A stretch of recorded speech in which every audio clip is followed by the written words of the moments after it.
When I say the word genius, what comes to your mind?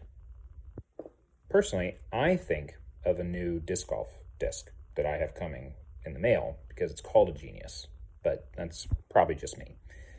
But who does the word genius make you think of?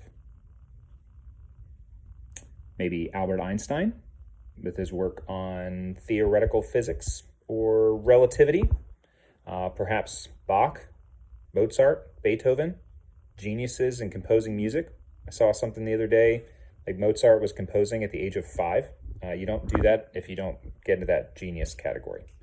Nikola Tesla or Thomas Edison, geniuses in invention or their work with electricity.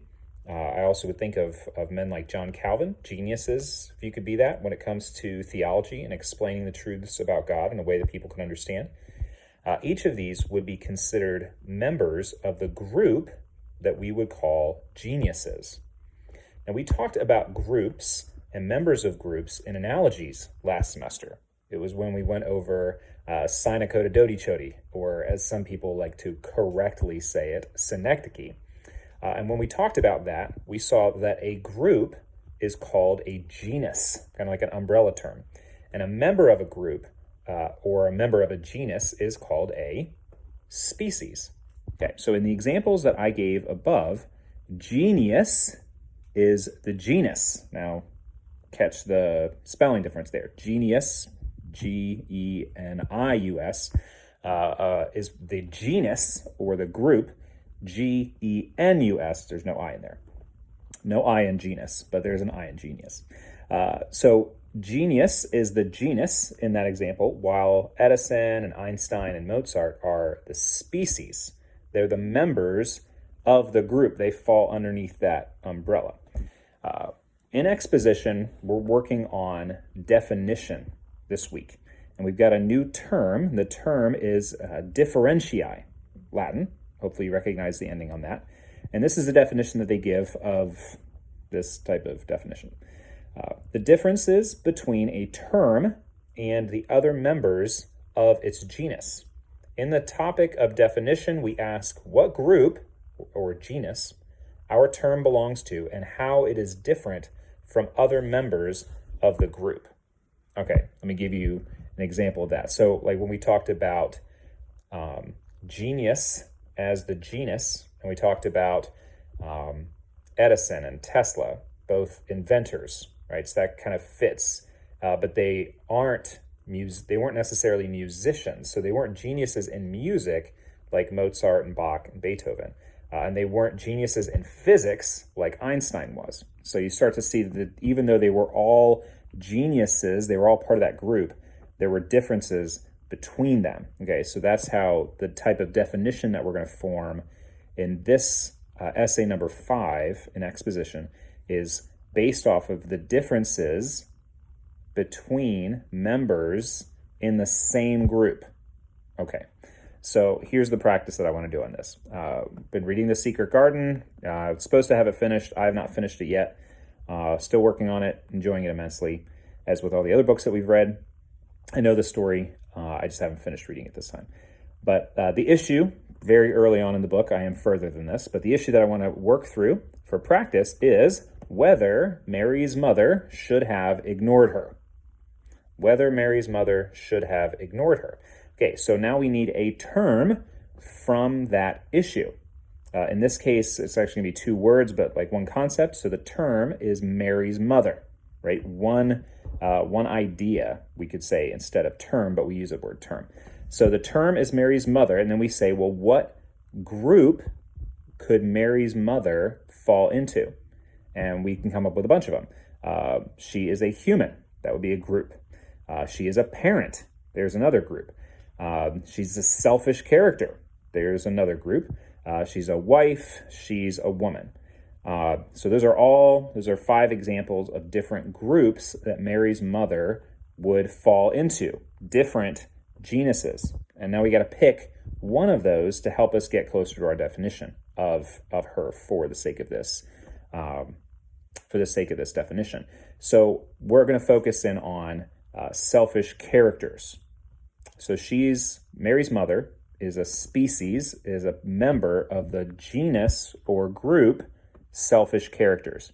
And then we say, well, who are the other members of that group? And we could go across stories to find things like that. Like we could go to Edmund in Lion, the Witch, and the Wardrobe, or we could go to the uncle in The Magician's Nephew. We could go to a number of different things like that. But I'm going to stay inside of Secret Garden for this particular example. So we're in the group or the genus selfish characters. Mary's mother is one of those. Other members of that group would be Mary. Also Colin. Hopefully you know who Colin is because you've read it, or at least read far enough to know who Colin is. It's like just shy halfway through the book. So Mary is a selfish character, and Colin is a selfish character, and I'm also throwing Mrs. Medlock is a selfish character because she doesn't really want to do a whole lot with Mary, kind of a bare minimum on some of those things. So we have four people, four species or members of the group, of the genus of selfish characters. And then we could say, okay, well, what are some common characteristics that each of those four members of the selfish character group or team or club, or I don't know how they're going to form that. What are some common characteristics among them? They think only of themselves, which is kind of the definition of selfish. They each treat others poorly. And I think that they all get angry when they are opposed. Okay, so those are just some common characteristics that each of them share, kind of what you would expect from a selfish character. And then, now that we've seen here are the ways that they're similar, we also then need to see how is our term, which again is Mary's mother, the one piece that we're looking at, what are the unique characteristics of our term? How is Mary's mother different than the other selfish characters that we've talked about? How is Mary's mother different than Mary, different than Colin, different than Mrs. Medlock? And so some of the unique characteristics that you can think of in comparing those four is that she's the only parent. Mary and Colin and Mrs. Medlock, they are not parents. So that's something that's unique about her. She's a parent. She's beautiful. She's popular. And she died of cholera. That's also something that's different about her than the other selfish characters that we see in the story. So, having gone through all those steps, and I'm going to repeat them again in a minute, plus you're going to find them in your worksheet and in your book. But the definition that we come to that is based off of uniquenesses that this character or this term, how it is different from other members of its group, here's a definition that I came up with. Mary's mother is a selfish character who was beautiful and popular, but ultimately died of cholera. Okay? Mary's mother is a selfish character, term, group. Mary's mother is a selfish character who was beautiful and popular, but ultimately died of cholera. So I didn't define her based on the common characteristics of selfish characters. I defined her based on the unique characteristics that she had that was different than the others. Okay. So once again, some of the steps that you'll find going through that, we pick a term in our issue. We determine groups that would fall into, and we pick one of those groups.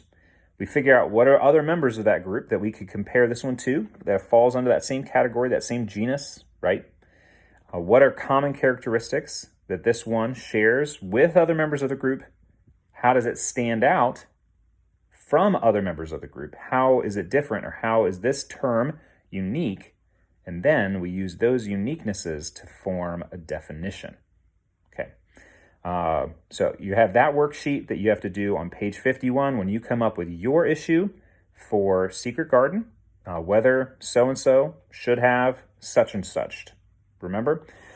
We've done that a number of times, so hopefully that's familiar. What I also want you to try to do, just to get the cobwebs out of your brain from Christmas break, I want you to do a brief Annie chart on this issue, whether Mary's mother should have ignored her.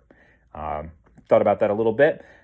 We could say affirmative, yes, because if she had not ignored her, she would not have learned the comforting techniques that her ayah taught her and she was able to use on Colin. And no, she should not have ignored her because that was a really jerk thing to do. Mothers shouldn't ignore their children. So you can get pretty basic on some of those things. Okay? Okay.